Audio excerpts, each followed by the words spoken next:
just got off the phone with a girlfriend, and she was battling with fear, which is something.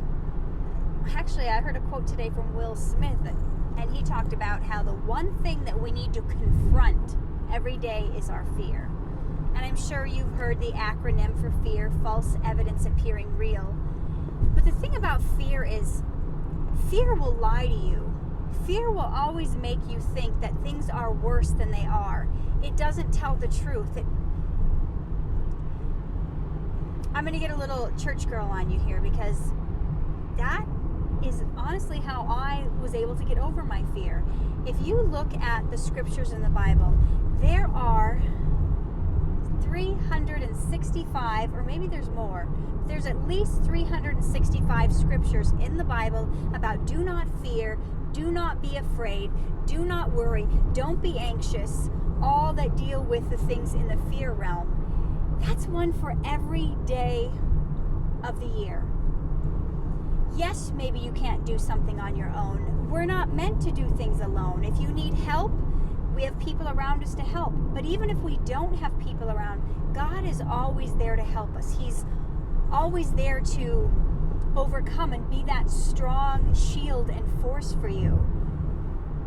We're supposed to be of good cheer because He has overcome the world. Is anything too hard for the Lord? I mean, if you believe that He formed you out of the dust of the earth, and you have eyes that can see in over 1,000,000 shades of color, and bodies that can heal themselves, and skin that's waterproof but still soft, and I mean, if you just think of all the intricacies of how we are made and designed, there is nothing we need to worry about.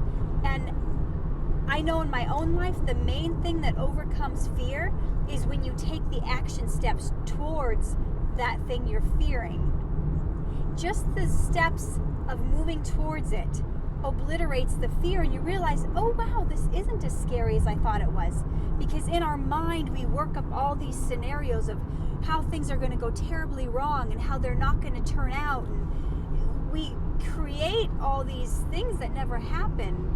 I remember reading a study recently, and it talked about how 90% of the things we are afraid of never actually happen.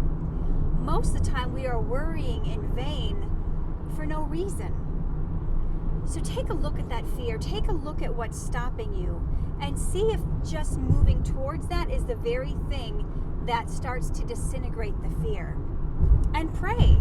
I mean, you may not be in your own strength able to walk across hot coals, but you can call out to God, you can jump into His arms, and He will carry you across the hot coals if that's what it takes. Physically and metaphorically. You decide, but He gives you the strength, He gives you the courage. In Philippians it says, I can do all things through Christ who strengthens me. But it's His sufficiency. He gives it to us. But you have to reach out for it. You have to grab it. You have to want it. The Bible says God will give you the desires of your heart. So He knows what you need. Are you being still to listen to His voice and to do whatever He's asking you to do? Because in that doing it, that is the faith you need. God is an if-then God. If you read the scriptures, so many times it says, if you do this, then I will do that. If you do this, then I will do that. So what is it that you need to do in order for Him to do the rest? It's always the leap of faith that we need to take. And trust when we leap off the cliff, He's either going to catch us or teach us how to fly on the way. Give it a try. Talk to you later.